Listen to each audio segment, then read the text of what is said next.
Prazer estar aqui novamente. Podemos falar da palavra de Deus. Eu quero, nesta manhã, dar continuidade a um assunto que eu já venho trabalhando com vocês desde a última vez que eu estive aqui pregando, que é sobre a questão da intimidade com Deus, intimidade e também espiritualidade, uma intimidade missional. E eu vou trabalhar hoje no Evangelho de João, porque acho que o Evangelho de João ele tem sido, como eu posso dizer, mal afamado do ponto de vista missional. Geralmente, quando a gente fala em missões ou pensa em missões, sempre vem à mente Mateus, né? A grande comissão, ou então Marcos, né? Ir por todo mundo, pregar a toda criatura, mas geralmente não se vê ninguém falar de João quando se pensa em missões. Contudo, isso é um equívoco. O Evangelho de João, ele é profundamente missional, do início ao fim, certo? Do início ao fim. E ele também, ele vai nos apresentar algo que os outros evangelhos não trazem. Aliás, cada evangelho tem uma perspectiva diferente, uma contribuição diferente. Mas o Evangelho de João, ele vai nos apresentar um pouco da intimidade divina, da Trindade, de como a Trindade se relaciona, certo? De como a Trindade mostra amor entre si. E é interessante que essa Trindade convoca o ser humano, chama o ser humano para participar deste amor. Nós vimos, recapitulando o que eu tenho falado para vocês desde a última pregação, nós vimos que desde o Éden, Deus resolveu criar o ser humano para amá-lo. Certo? O motivo da criação, Deus resolveu amar o ser humano. Criou e resolveu expandir o seu amor trinitário para o ser criado. Nós vimos que o homem pecou, mas Deus quis continuar esse projeto de amor. E aí nós vimos através de Abraão, por meio da aliança abraâmica, nós vimos através de Moisés, por meio da aliança mosaica, da lei, Deus escolhendo um povo para que por meio desse povo alcançasse todas as nações, certo? Nós vimos a aliança davídica, quando Deus escolhe uma linhagem especial dentro do próprio Israel para vir o seu escolhido, o seu Messias. Nós temos a promessa da aliança davídica e a promessa da nova aliança, quando Deus garante que vai haver um momento especial, quando todo o povo de Israel vai ser de todo o seu coração devoto, dedicado a esse Deus. E essa nova aliança já se inicia na época da igreja, certo? Ela já começa na época da igreja e espera o seu cumprimento final no povo de Israel.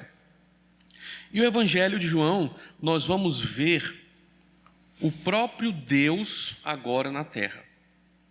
Quando a gente conecta as informações com o Antigo Testamento, as coisas ficam bem mais salientes. Por exemplo, nós temos no Jardim do Éden, Deus andando no jardim, conversando com Adão e Eva. Isso é perdido por causa do pecado. E aí nós temos, durante maior parte do Antigo Testamento, Deus andando no tabernáculo e depois no templo. A habitação de Deus se torna o tabernáculo e o templo. Uma coisa interessante é que o primeiro templo é destruído e o segundo templo é construído na época dos profetas Ageu e Zacarias. Contudo, se você for ler a descrição lá em Neemias, no livro de Esdras, você vai perceber que a nuvem da glória de Deus não enche o segundo templo, como ela fez no tabernáculo, no final do livro do Êxodo, e também em 1 Reis capítulo 8, quando vem a glória de Deus e a glória de Deus enche o templo. Isso não acontece quando eles inauguram o segundo templo. Por quê? Porque a relação de intimidade com Deus ela estava retornando, mas não era mais a mesma. Não era mais a mesma. O Deus de Israel não estava mais habitando no templo. É tanto que o relato do segundo templo, você não ouve falar da Arca da Aliança. Não há Arca da Aliança. Não há a glória de Deus habitando no templo. Há o templo e simboliza a presença de Deus entre Israel. Israel está feliz, mas não é mais como antes. As coisas mudaram. E aí, após o final do Antigo Testamento, nós temos 400 anos de silêncio, até João Batista chegar e dizer: eis o Cordeiro de Deus que tira o pecado do mundo. Jesus é o sacrifício, mas ele não é apenas o sacrifício, porque João Evangelista diz que ele habitou entre nós. E aí a palavra habitar é a palavra tabernacular.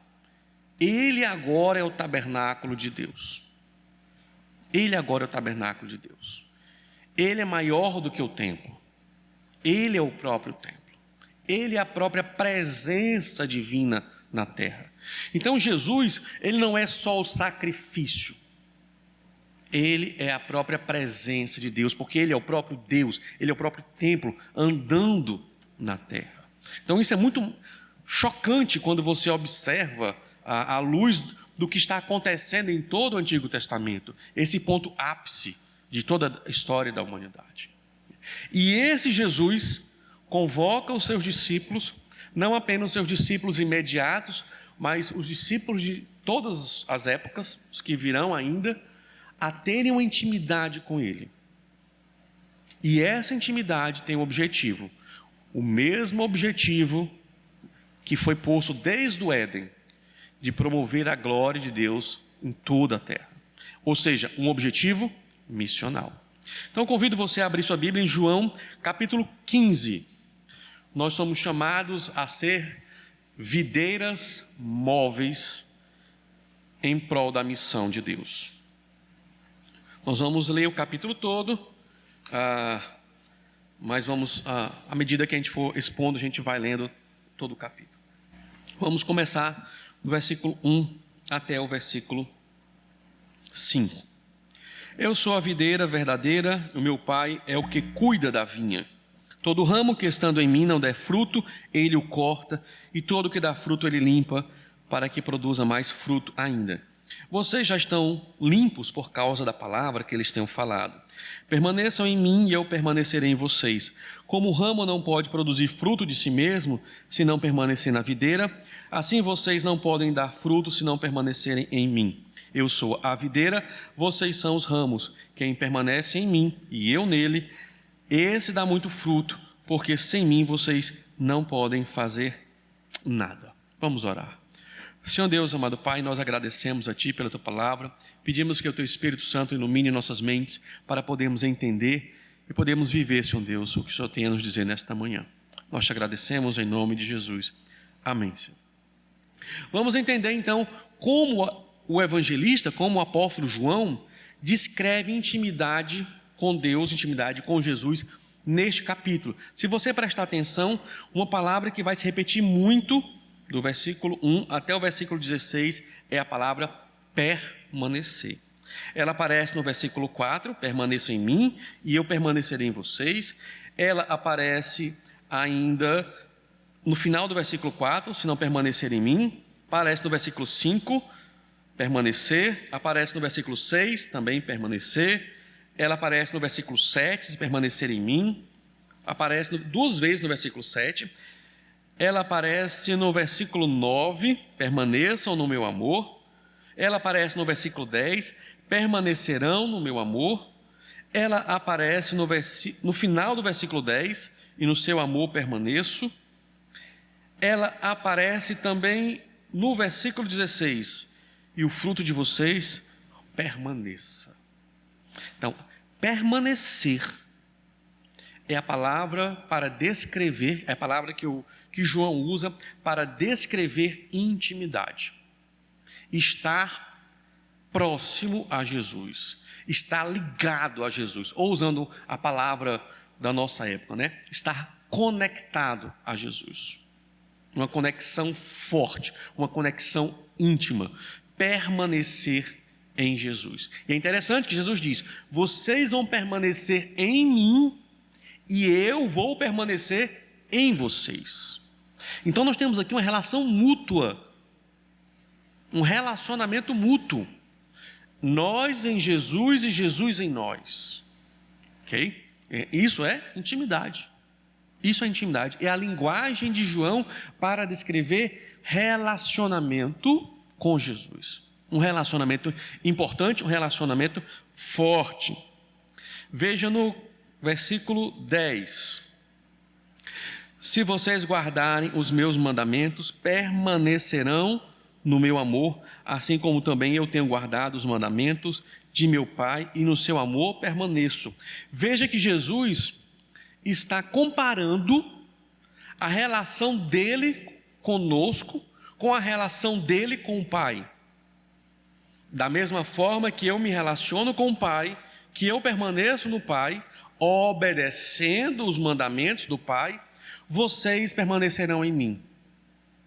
É como se Jesus estivesse dizendo que nós vamos participar desta mesma relação, certo? Dessa relação trina que ele tem com o Pai e com o Espírito, de permanência. E é importante, e ele salienta aqui, que essa intimidade, ela tem um elemento ativo: obediência. Nós somos amigos de Jesus, nós vamos trabalhar isso daqui a pouco, nós somos íntimos de Jesus, mas essa intimidade não é uma intimidade de iguais. É sempre bom que a gente tenha isso em mente, né? Não é uma intimidade de iguais, é uma intimidade entre o Senhor e o escravo, entre o mestre e o discípulo, ou seja, entre alguém que é superior a mim, infinitamente superior, e eu, uma mera criatura, pecadora. Ok? Então é muita bondade desse Deus querer intimidade comigo, compartilhar do seu amor comigo, compartilhar da sua bondade, compartilhar da sua experiência, como Jesus estava fazendo com os discípulos. E Ele faz conosco ainda hoje. Mas a nossa parte de permanecer nesse amor é guardar os mandamentos de Jesus. Isso também no versículo 14, onde ele diz assim: vocês são meus amigos se fazem o que eu lhes ordeno. A amizade com Jesus implica em obediência a Jesus. Ok? É importante isso. Se você diz que é seguidor de Jesus, é amigo de Jesus, mas não obedece a Jesus, você é mentiroso. Você é mentiroso. Você está enganando a si mesmo e não percebe. Porque ser amigo de Jesus, estar íntimo com Jesus, implica em obedecer a Jesus, fazer o que Ele manda, certo? Seguir os caminhos de Jesus, seguir os passos de Jesus. É um pré-requisito para essa intimidade. Versículo 13 a 15. Ninguém tem amor maior do que esse, de alguém dar a própria vida pelos seus amigos. Vocês são meus amigos, se fazem o que eles ordenam. Já não chamo vocês de servos, porque o servo não sabe o que o seu senhor faz. Mas tenho chamado vocês de amigos, porque tudo que eu ouvi de meu Pai eu lhes dei a conhecer. E o versículo 16: não foram vocês que me escolheram, pelo contrário, eu os escolhi. Então, Jesus deixa claro aqui: eu escolhi vocês. Então, como nós vimos também no Antigo Testamento, é sempre Deus que toma a iniciativa nesse processo de amizade. Eu fui atrás de vocês. Vocês não queriam nada comigo. Vocês eram meus inimigos, usando a linguagem mais de Paulo. Estávamos em guerra com Deus. Mas Deus vem e nos reconcilia com Ele. Então Deus é aquele que vai atrás de nós. Lucas descreve muito bem isso na parábola, né? Lucas 15, aquelas 3 parábolas, principalmente a do filho pródigo. É Deus quem vai atrás de nós. Ao ir atrás de nós, Ele nos chama de amigos. Ele nos chama de amigos, e ao nos chamar de amigos, Ele está declarando que existe sim uma relação de intimidade. Que existe sim uma relação de intimidade entre os seus discípulos, os seus servos, os seus filhos. Uma outra linguagem de João é filhos. Nós somos filhos de Deus. Quem não é filho de Deus, João também descreve, é filho do diabo. Na linguagem joanina, você tem os filhos de Deus e você tem os filhos do diabo. Nós somos os filhos de Deus, nós somos os amigos de Jesus. Nós somos aqueles que permanecem em Jesus, porque seguem, porque estão se deleitando em fazer a vontade, em seguir os mandamentos, em seguir os passos de Jesus. Isso é muito importante, irmãos, principalmente numa época onde vivemos cada vez mais tensões e desesperos e calamidades. Ter amizades uns com os outros é importante, mas nenhuma amizade nesta terra substitui a nossa amizade com Jesus. A única coisa que mantém a gente estável emocionalmente, psicologicamente, é essa nossa amizade com Jesus. É o que vai fazer com que nós atravessemos o vale da sombra da morte sem sermos destruídos por essa experiência com as trevas. É o nosso relacionamento com Jesus, a nossa proximidade com Jesus. Essa proximidade, ela tem um objetivo, sim, e o objetivo é missional. Desde o versículo 2, a linguagem de fruto está presente aqui. Nós estamos falando de uma metáfora agrícola, né? Nós temos uma videira. E qual é o objetivo da videira? Produzir fruto, como uma planta. Como uma boa planta, ela tem que produzir fruto. Todo ramo que estando em mim não der fruto, ele corta. Nesse capítulo, João vai descrever que aqueles que dizem que estão na videira, mas não dão fruto, é uma prova de que eles nunca estiveram, nunca foram pertencentes à videira e por isso devem ser colocados para fora. E todo aquele que dá fruto, ele limpa para que produza mais fruto ainda. O objetivo é frutificar. O objetivo do ramo é frutificar, é cada vez mais produzir frutos. No versículo 4, como o ramo não pode produzir fruto de si mesmo, se não permanecer na videira, assim vocês não podem dar fruto, se não permanecerem em mim. Essa é a lógica básica do argumento de Jesus. Vocês foram chamados para ter um relacionamento comigo. E o objetivo desse relacionamento comigo não é só para que vocês vivam felizes e alegres. Isso é parte. Mas o objetivo é missional. O objetivo é frutificar. Vocês têm que frutificar. Agora, vocês precisam lembrar que vocês só frutificarão se permanecerem em mim. Por quê? Porque sem mim, vocês não podem fazer nada. Essa é uma lógica para a obra missionária e é uma lógica para toda a vida. Que quanto mais cedo a gente aprender, melhor será a nossa vida aqui na terra. Sem Jesus, você não pode fazer nada. Uma vez veio em nossa igreja um missionário dando um relatório. Na verdade, ele veio apresentar um projeto, né, do que ele queria fazer. E é interessante que ele apresentou o projeto e aí ele diz assim: no primeiro ano nós vamos fazer isso, isso, isso. No segundo ano nós já vamos ser tantos convertidos e aí nós vamos fazer isso, isso, isso. No terceiro ano nós já teremos tantos líderes e nós chegaremos assim, assim, assim. E aí o pastor na época, era o meu sogro, ele perguntou para o missionário: onde entra o Espírito Santo no seu projeto? Porque parece que você já determinou tudo. Você não precisa de Jesus no seu projeto. Você não precisa do Espírito. Você já disse tudo que vai acontecer. É por isso que eu sou contra um estilo de missões que é muito comum hoje, presente em algumas agências missionárias, que eles estabelecem metas. Não há nada de errado em estabelecer metas, mas quando você obriga o missionário a dar conta dessas metas, aí é um problema. Quando essas metas são metas que pertence ao Espírito Santo, que pertence a Jesus. Por exemplo, você vai para o campo missionário e dentro de 5 anos você tem que ter 50 membros batizados, discipulados. Ninguém pode estabelecer essa meta. Nem o missionário, nem a agência. Ninguém pode cobrar esta meta. Por quê? Porque esse é um assunto que pertence à Trindade. Só o Espírito Santo, e João fala isso, só o Espírito Santo convence a pessoa do pecado. Mais ninguém.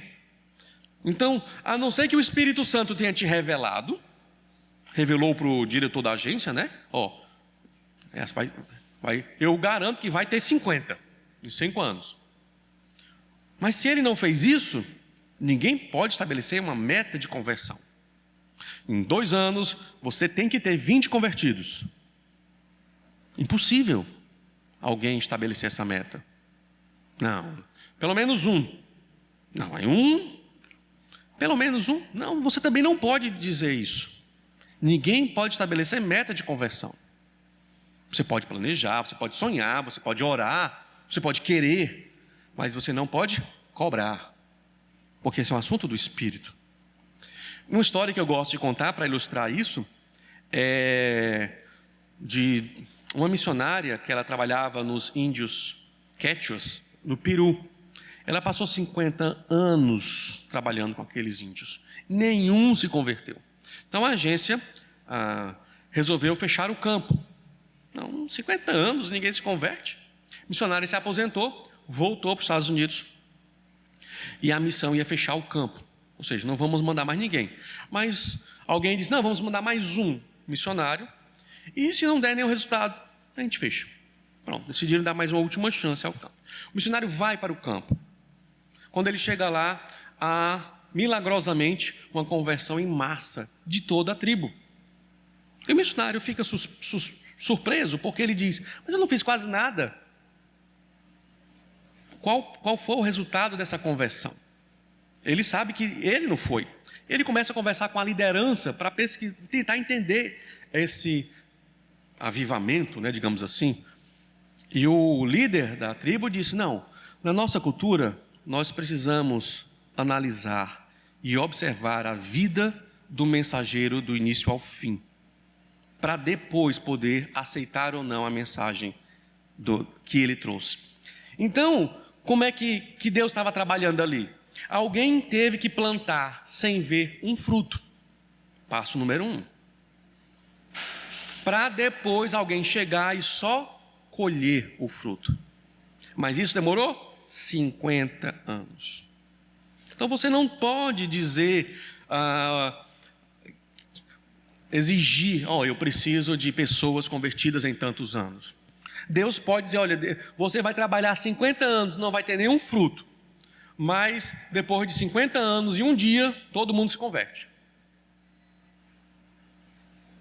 Então, assuntos de conversão pertencem a Deus. Mas o fato é que nós somos chamados para dar fruto. O missionário deu fruto? Deu sim. A vida dele foi uma vida dedicada a produzir frutos. Ele deu frutos, sim. Não é dito que nós vamos ver os frutos, mas que a gente produza frutos. Como é que se produz frutos? Estando ligado a Jesus. Sem Jesus não podemos fazer nada.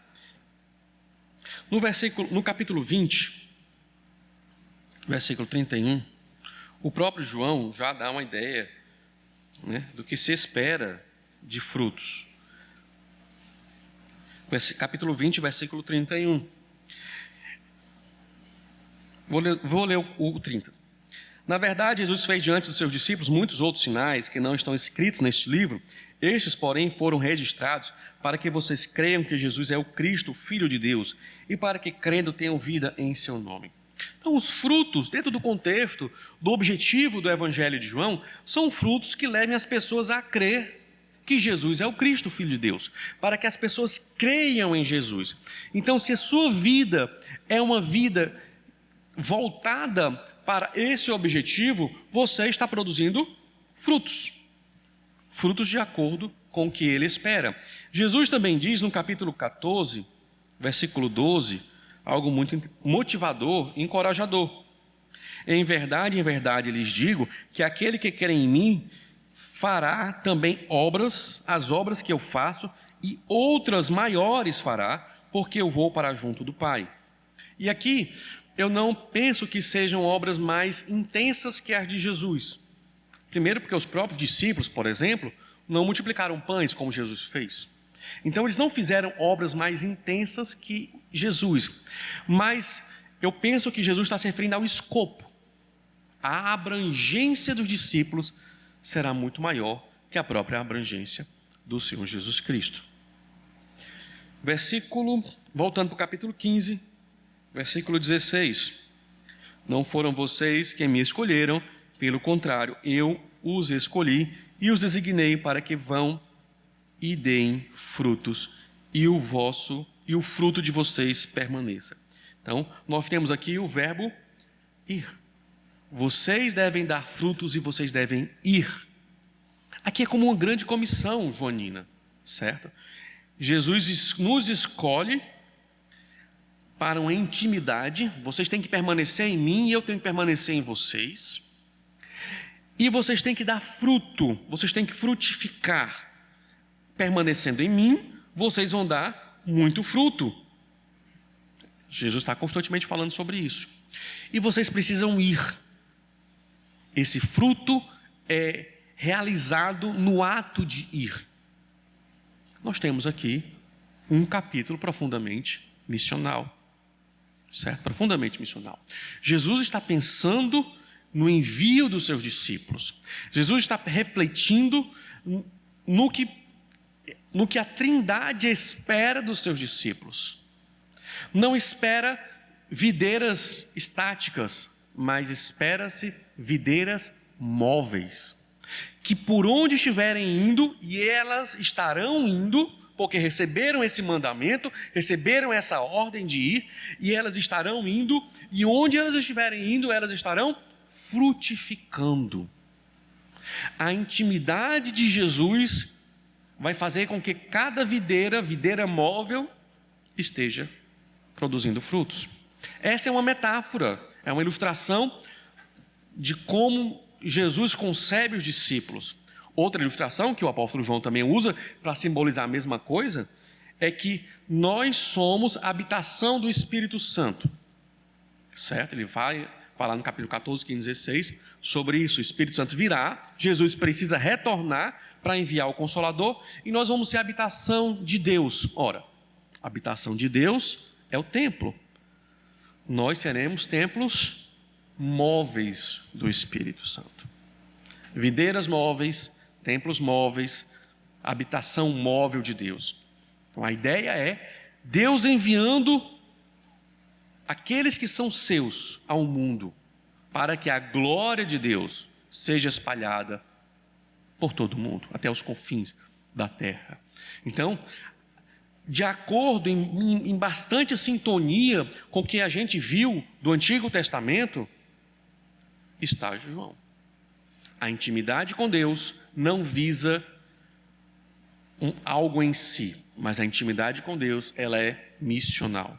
Ela visa extrapolar as fronteiras e alcançar outras pessoas.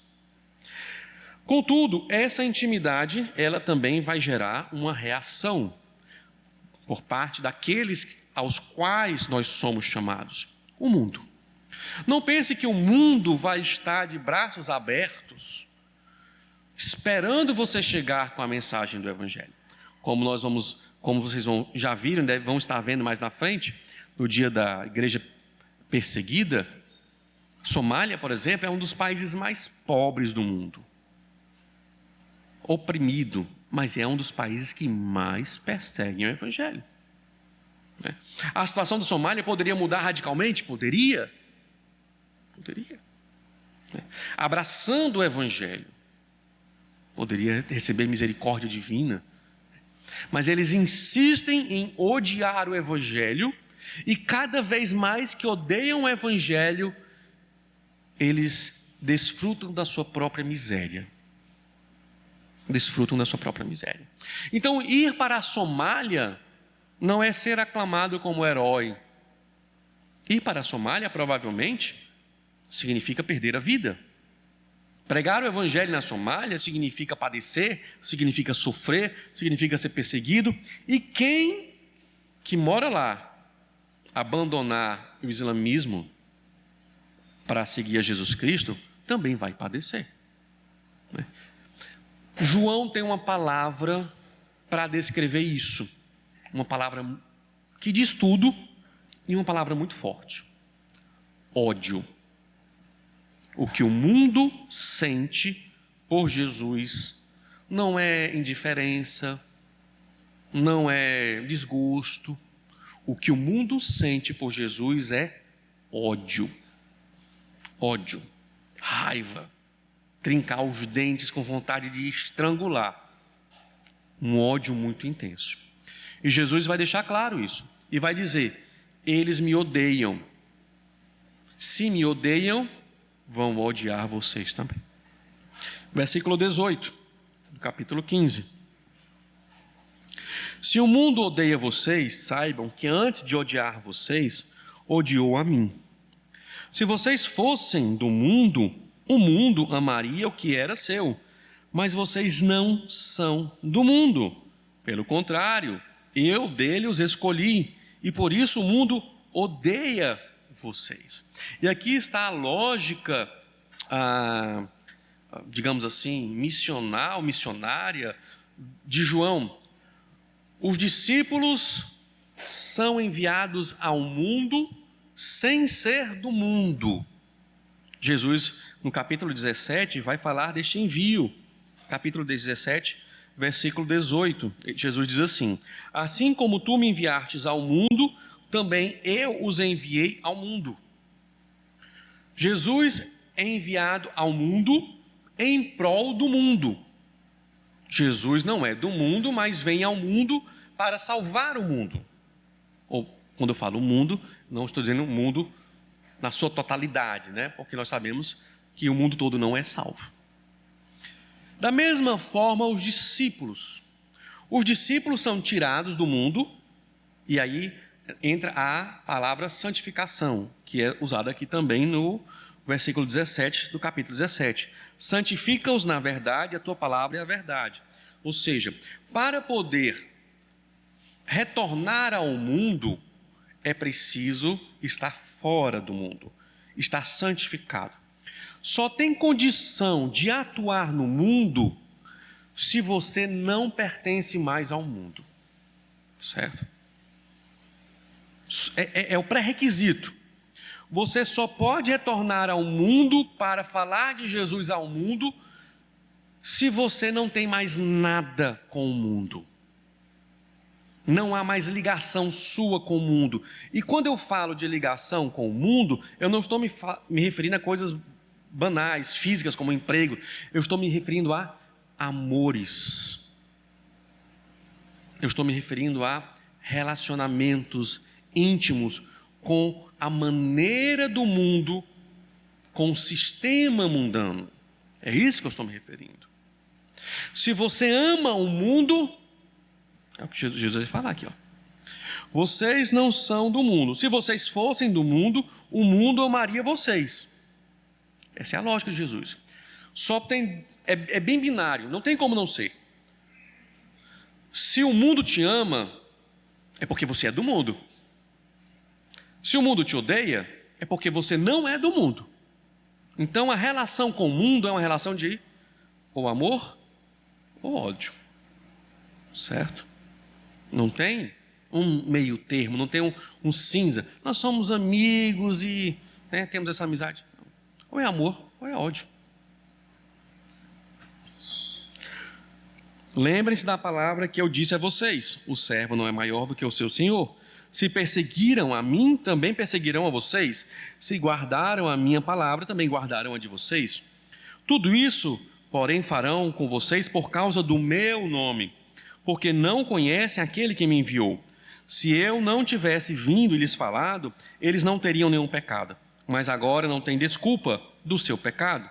Quem odeia a mim, odeia também o meu Pai. Se eu não tivesse feito entre eles as obras que nenhum outro fez, eles não teriam nenhum pecado.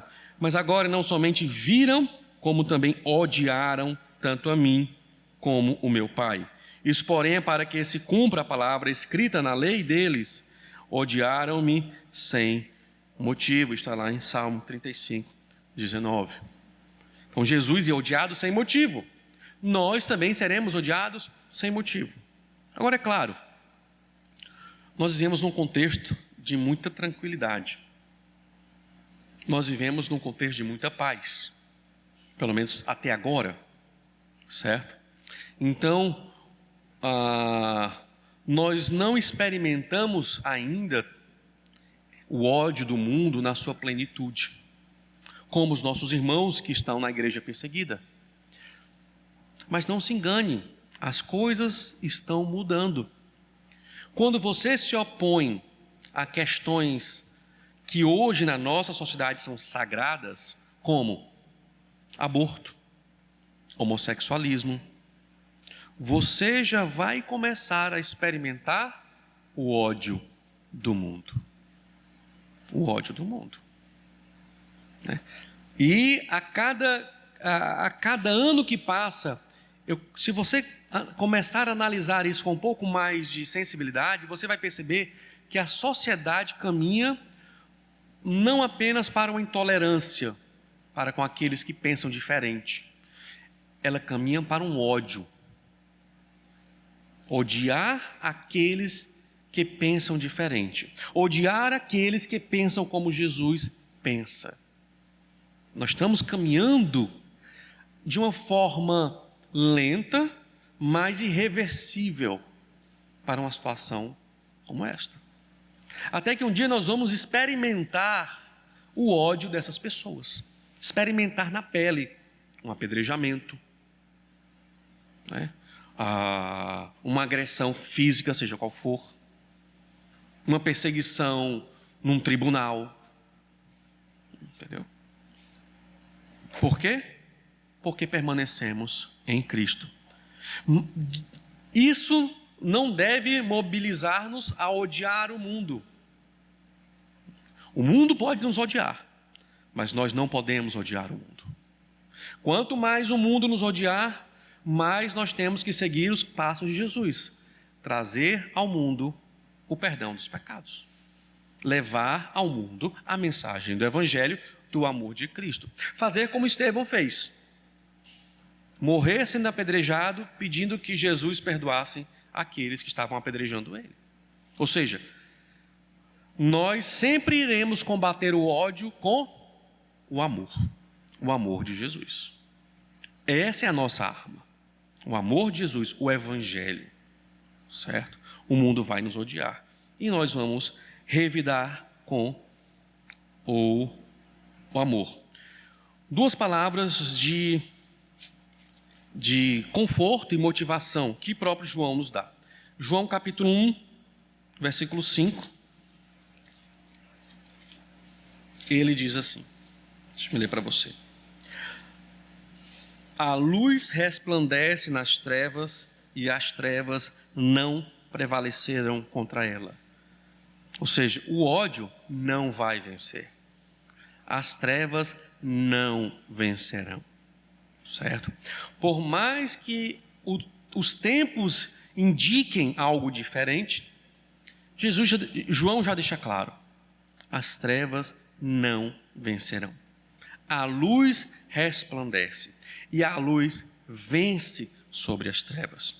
E o próprio Senhor Jesus Cristo diz no capítulo 16, versículo 33. No final, vou ler o 33 todo. Falei essas coisas para que em mim vocês tenham paz. No mundo vocês passam por aflições, mas tenham coragem. Eu venci o mundo. Então, nós podemos até morrer, mas a nossa morte ainda será vitória, certo? Ainda será vitória. Então, não adianta. Se a gente morrer, se a gente viver, sempre será vitória, se permanecermos em Jesus. Se amarmos o mundo, nós estaremos odiando Jesus. Jesus é claro, ele fala em Mateus: você não pode servir a dois senhores, porque você vai odiar um e amar o outro. Você não pode amar Jesus e ao mundo. E aqui é importante a gente fazer uma reflexão sobre o nosso relacionamento com Jesus. Se eu der prioridade ao mundo, eu estarei colocando Jesus em último lugar. Eu estarei amando o mundo, odiando Jesus. Eu tenho que estar constantemente analisando a minha relação com Jesus. É tanto que na ceia, o apóstolo Paulo diz, e ele convoca cada crente a examinar, fazer um autoexame sobre como está a sua relação com Jesus, para que possa celebrar a ceia. Esse exame, ali é dito na ceia, mas eu penso que nós temos que fazer constantemente. Como está a nossa relação com Jesus? O fruto. Estamos sendo videiras frutíferas? Como seria esse fruto? Seja um pouco mais específico, está tão geral, fruto. Oração por missões. Você é aquele crente que está intercedendo pela obra missionária, intercedendo pelos missionários, intercedendo pelo campo em si, intercedendo por aqueles que se converteram e estão sendo perseguidos, intercedendo por novos convertidos. Você é o tipo do crente que está engajado nesse ministério de intercessão diário? Se sim, então você está produzindo fruto. Ninguém está vendo, mas você está produzindo fruto. Se você não está engajado, então isso já é um sinal de que você não está tão frutífero como deveria estar. Porque esse é o tipo da coisa que, como não custa dinheiro, só custa o seu tempo e o seu interesse, todos nós deveríamos estar engajados. Todos nós. Nós não temos desculpas perante nosso Senhor Jesus para orar e estar engajado na obra de Jesus. Outro fruto, você pode investir financeiramente na obra de Jesus, enviando mais missionários, enviando recursos. Eu me lembro quando eu era adolescente, e aí a missão Portas Abertas, ela estava chegando na China, e ela diz que eles, como não tinham Bíblias para todos, cada um ficava com uma página da Bíblia. A Bíblia era fatiada. É uma coisa meio sui generis, é uma coisa absurdo, né? Mas era essa a realidade. Não havia Bíblia para todo mundo. Então, os próprios pastores, dividiam pedaços da Bíblia para poder ter pelo menos algo da palavra de Deus. Então a situação é uma situação crítica. A igreja na China ainda sofre muito. O governo chinês diz que não, nós não perseguimos a igreja. E hoje você pode comprar a Bíblia em todo canto na China. Você tem a loja, uma livraria, você pode comprar a Bíblia. Só que o governo chinês bota a Bíblia lá num preço elevadíssimo, que ninguém pode comprar. Essa é uma estratégia muito, muito inteligente, você tem que reconhecer. Em vez de proibir a Bíblia, não, está ali para vender, mas ele bota num preço tão alto que ninguém conseguirá comprar. Então, de qualquer forma, eu tenho o mesmo resultado, só que agora ninguém pode me acusar que eu sou intolerante, que eu persigo o Evangelho. Ou seja, a igreja chinesa continua carente da palavra de Deus. Então, por que é que Portas Abertas faz? Ela contrabandeia Bíblias para a China. Faz com que as Bíblias cheguem de forma não legal, não passa, digamos assim, muitas vezes pelas alfândegas da vida, entra pelo mar, em balsas, milhões de Bíblias, e são distribuídas por toda a China, para chegar nas pessoas que precisam ler a palavra de Deus, os servos de Deus. Só que essas Bíblias não caem do céu. Não caem. Elas têm que ser impressas e elas têm que ser pagas. Quem paga essas Bíblias? Pessoas que têm visão, que querem participar, que querem dar frutos para a obra de Deus. Então alguém vai pagar essas Bíblias.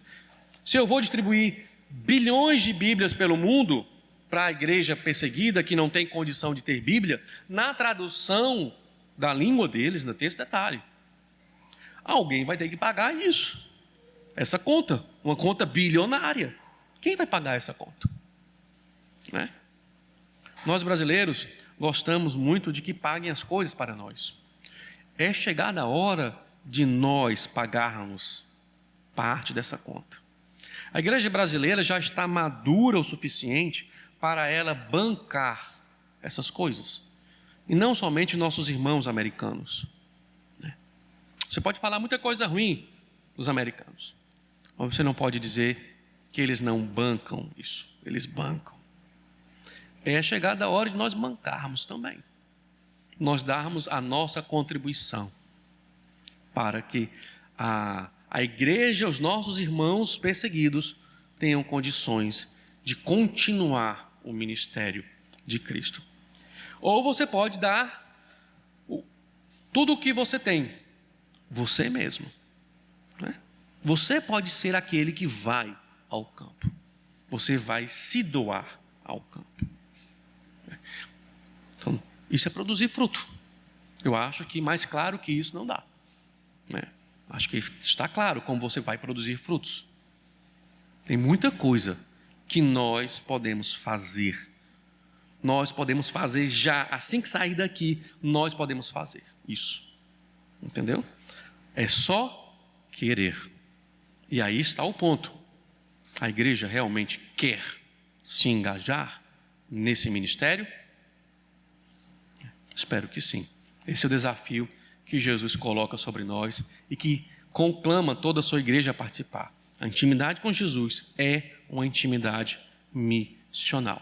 É levar o amor de Jesus a um mundo que odeia Jesus. Vamos orar e aí estaremos encerrando. Senhor Deus, amado Pai, agradecemos a Tua palavra, agradecemos pelo Teu amor para com todos nós. Que esse amor nos mobilize e nos motive a darmos tudo de nós para a Tua obra, para que o Teu nome seja pregado entre todos os povos. Essa é a nossa oração, em nome de Jesus. Amém.